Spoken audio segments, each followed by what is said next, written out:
Now, the biggest problem in music licensing is overwhelm and confusion.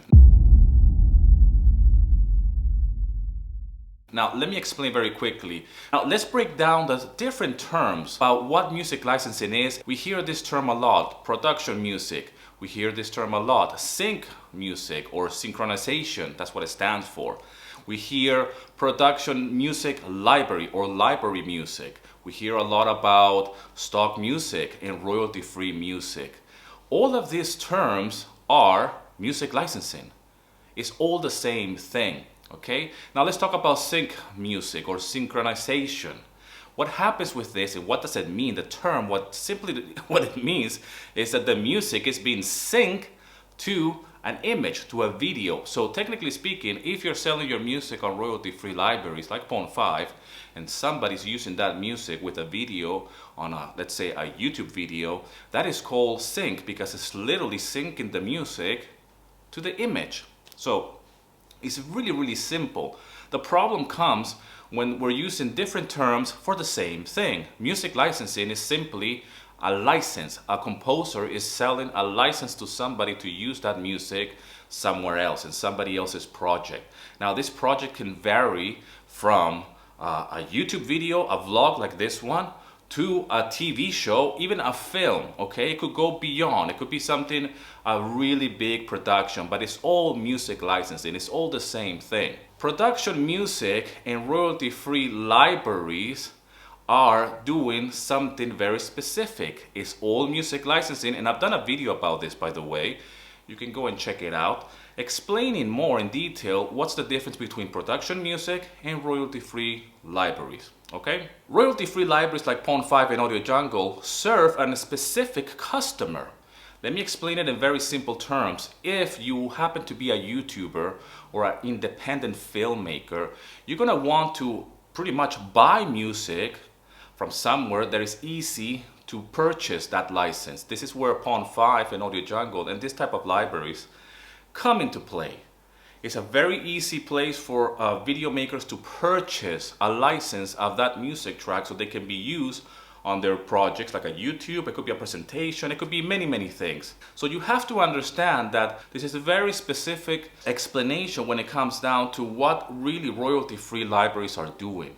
Royalty-free libraries are just a simple way for somebody to purchase music, stock music, music that's already been composed in order for them to just purchase that license and use it on their project. Okay, and the easiest way to understand this is a YouTuber, somebody that's doing videos and they need to purchase a quick way, an easy way to purchase music by purchasing this music from libraries like Pond5 and Audio Jungle. These libraries and these marketplaces, they are targeting this type of customers. Now that doesn't mean that a broadcast, which has happened, can purchase music from Audio Jungle. I have sold music to news networks, okay, from my Audio Jungle account, all right? And you can still get performance royalties with royalty-free music that has been sold on royalty-free libraries like Pond5 and Audio Jungle. So there's a big misunderstanding in the industry about that royalty-free libraries is a very cheap way to sell your music, that you're doing a disservice to your music, that you shouldn't do it at all because you're actually devaluing the music, and that's a big problem in music licensing. I'm sorry to inform you, but actually stock music and royalty-free music, it takes a massive chunk of the music licensing world and the music licensing marketplace as a whole, and it serves a big purpose. If you're a composer and you're ignoring the opportunities out there for you to sell your music on royalty-free libraries like Pond5 and Audio Jungle, you're missing big time on revenue. It's as simple as that. Now, my mentors, Art Munson and Bjorn, which are here, have taught me to sell my music everywhere. Music licensing is not just production music. It's not just royalty-free libraries. But what I teach is what my mentors taught me. The easiest way to get into music licensing is by start selling your music on royalty-free libraries like Pond5 and Audio Jungle. Now, I want to show you very quickly my mentor's catalog so you can see it on Pond5 and why this person will have his music on Pond5. And if you don't know Art, he's the owner of the website, the Music Library Report. I highly recommend that you go and check out this website. Now, here's his portfolio on Pawn 5. He has, at the moment, 4,873 tracks, okay? Yes, that's including some edits and everything. Check out the pricing of his music. Why Art has all this music here on Pawn 5? Because he knows that royalty-free libraries as an essential component for a composer's income. You could get paid every quarter, no problem, but why leave money on the table and not really sell your music on royalty-free libraries and get paid every month? You know, hey, we need to put food on the table, and we composers need to be smart about how we approach this music licensing business. Now, another thing to consider here, that I speak a lot about this on my channel, check out the prices, okay? Higher end prices. This is what you need to be doing. I price my music very similar. I price it at $47.97, but it's in the same ballpark, okay? Here's another one of my mentors that I learned a lot from him, okay? I hope I pronounce his name right because it's a little bit of a weird one. Bjorn Line, and he has his own stock library, okay? And he has his own publishing music, okay? He has his website, you can go and check it out, and his website, well, his music licensing library, his own library, is shockwavesounds.com, all right? And he has a whole range of different composers here. My mentor Art happens to be there as one of the composers as well. And you know, this is a stock library, all right? And this guy has been in the game for years now. This is somebody that is already, I learned a lot from him. I learned a lot from the way of composition of music, of how to target this industry. I highly recommend that you go and check out this. This is his own library. This is his own website where he actually sells his own stock music and other people's music. Now, if you go and see his catalog on Pawn 5, and ask yourself, why does this person has the catalog on Pawn 5? Now, this is obviously the whole library because he's working as a publisher as well. But check out those numbers, 74,000. Okay, 74,581 tracks. This is just a publishing company. This is a library within a library, if you will. But my question to you is that why are these people still have those tracks on Pawn 5? They have their own library. This guy is a big player already in the music licensing world. So not only he's a composer, not only he has his own music library, but he has his whole catalog as a publisher or as a library within the library on Pawn 5. Now check out the prices, $75 per track. There's a lot to learn here, okay? Why? Because the things that you can learn is that there is no right or wrong. What is wrong is the misinformation, the messages that you might get out there when it comes down to this is wrong, you should only do that. No, you should do everything, man. You should be monetizing your music today. It's what I'm saying, that a lot of composers that come to me, they're so overwhelmed with the information. What's a PRO? Can I register my music? I mean, I've heard so many students come to me talking to me about PROs and non-exclusive libraries in the same sentence. So I have to separate what's one and what's the other. Non-exclusivity has nothing to do with PROs. So there's a lot of overwhelm. And I'll give you another example. I did quite recently a YouTube video explaining on how to register music, alternative edits on BMI. All right, you can go and check out that video. One of my friends, composers, a lovely guy, I love the guy to death, okay? He's extremely accomplished composer, very successful. And I'm only telling you this story so you can see that even experienced composers are overwhelmed with misinformation, and they're overwhelmed with, at times they don't even know what's going on. So my lovely friend, he left a comment immediately on this YouTube video that I did, okay? And said that I was wrong, that the information that I was providing about how to register these tracks were wrong. This is the whole point of this. So we can create a conversation, and I spoke and said, like, listen, this is how I've been taught. Whatever I'm teaching here about music licensing is because I have learned from a mentor. I have learned from somebody else that has been in the game for a long time. Somebody that has even more experience, somebody that has more music out there than I have. And I've learned from them so I can pass this information on to you. So I engaged in a conversation with my friend about that the information is right. That's why I did the video, so I can get rid of the overwhelm for a lot of you out there. And we engaged in a conversation. It was a massive conversation. Other people joined in. And then the next day, my friend deleted the comments. Okay? Why would you do that, man? You know, a lot of composers could benefit from this type of interactions and conversations online. That's the whole point of my teaching on YouTube, on my programs, everything. So especially when it's online, that we leave comments. And if somebody's wrong, we have to put our ego on the side and say, okay, but there's a conversation there.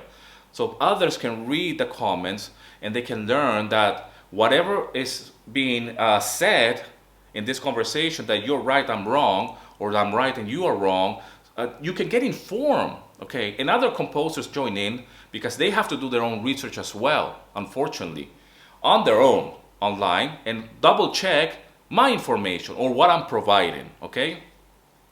There's a lot of confusion, okay? And this is something that is really sad in the music licensing world, because a lot of people want to learn, but a lot of people are so overwhelmed, all right? And this is not exclusively to music licensing. This is everywhere, to be quite honest. And in the internet world, unfortunately, there's so much information that it's really hard to know where to grab it and where to learn. And that's why it's so important to really do your research as well. So that's just one example. Another example is that I am part of a few music licensing forums, Facebook groups, okay? And, you know, it's the same thing. It's like a forum, but it's just private Facebook groups that talks a lot about music licensing. Another topic came about, somebody shared some information about music licensing and again, about PROs and how royalties are being distributed. And immediately, this other composer who's very successful as well, jumped in and just said that this was wrong, okay? We engaged in a conversation and I participated on it and I said, it's not wrong. It's just explained like this, but this is what's happening in this particular situation. But it's not wrong. You cannot confuse the people even more, especially if you're already an experienced composer. So what we should do here as a community is try to educate ourselves and try to get rid of the overwhelm so you can start making money with your music. That's the bottom line here. And this is what I specialize on, okay? So I participate on forums. I participate here on this YouTube channel. I try to really educate you and really make it as easy as possible. Really want to make it so easy that you don't have to think. All you have to worry about is compose the right music, okay? Get your music registered with a PRO. And yes, you can still get performance royalties when you sell on royalty-free libraries. And upload your music immediately, yesterday, not tomorrow, all right? You can always approach other libraries. You can always approach big production music libraries. But in the meantime, you could be selling your music on Pond 5. Get practice. Get into the real world and start making some money. I was on a coaching call yesterday with one of my students and he's applying for a lot of taxi briefs. And you know, it's one of those things. There's so many opportunities out there. But the bottom line is that I was coaching him and saying, like, you need to get your music out there, man. Today, you can still pursue your briefs on taxi, but in the meantime, your music it's not out there, okay? And royalty-free libraries, they're not bad. They're not doing anything to you. It's a marketplace. It's providing music to a client. Now, if you want to ignore that fact and you think that is bad, then you're entitled to your opinion. But the truth of the matter is that I feel sad sometimes for people out there trying to provide information, especially about royalty-free libraries. And most of the time, these people are not even involved in libraries like Pond 5. And they don't even know what's going on Pond 5 because you don't sell your music on Pond 5. I got friends who are specialized on production music, and only quite recently they realized that Pond 5 could be a way of them putting music out there so they can start getting money every month and not wait for every quarter to get their royalties. It's all good, man. We can all do everything. The whole point is that we don't need to discriminate and say that is wrong and this is right. Music licensing is a big thing, but it's all the same thing, okay? And the easiest way to do this is to start selling music on royalty-free libraries, all right? If you want to approach the big boys like D-Wolf Music, you need to start somewhere, all right? But remember, if you haven't done this yet and you want to go and jump all the way first into approaching the big boys, you will be up for a rude awakening, because if you don't know how to record your music, you don't know how to file preparate your music properly, description, you don't know anything about metadata, and if you haven't experienced rejection, well, you're gonna be brought down very quickly. It doesn't matter how much you study out there about music licensing, okay? You need to get practice in the real world. And this is where I really preach to you and to anybody who's a music composer. And if you know how to compose your music and record it, get your music out there immediately, man. All you need to do is just sign up, go in and approach this library, Pawn 5 and Audio Jungle, and then upload your music and start making some sales. It's a very easy thing. And I made it so easy that if you're somebody that is new to music licensing, you can download my free guide. Link in the description. I was so overwhelmed when I got started that when people start asking me information about this on this YouTube channel, I made it my mission to get rid of the overwhelm. Everything about PRO, this is what you can do, and you can still do it on Pawn 5. All right? I am somebody that is on the inside. I am somebody that is actually selling music on Pawn 5 and all the other royalty-free libraries, all the stock libraries pretty much, and I'm joining even more. I'm sharing with you my income. I'm sharing about pricing. That's so important. And I'm sharing with you everything about metadata. That's why I created my course as well, my Ultimate Stock Music Masterclass.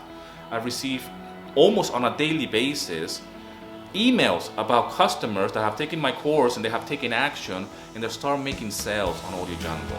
All right. This is a really great opportunity that if you're not if you're a composer, you're not involved in these libraries and royalty-free libraries, and you think that is something that is bad or that is not relevant anymore, you're missing out, man. And actually, don't join, because that's less competition for us that are already in the game. But check out those numbers again. All right, and you can go and do your own research, but I'm here to help you and make it easier for you. That royalty-free libraries is not a bad thing or a good thing. It just is. Thank you very much for all the love and support. Thanks a lot for everything, all the private messages. If I seem a little bit fired up, it's because I am. Thank you very much. And again, rock and roll, and here's to your success.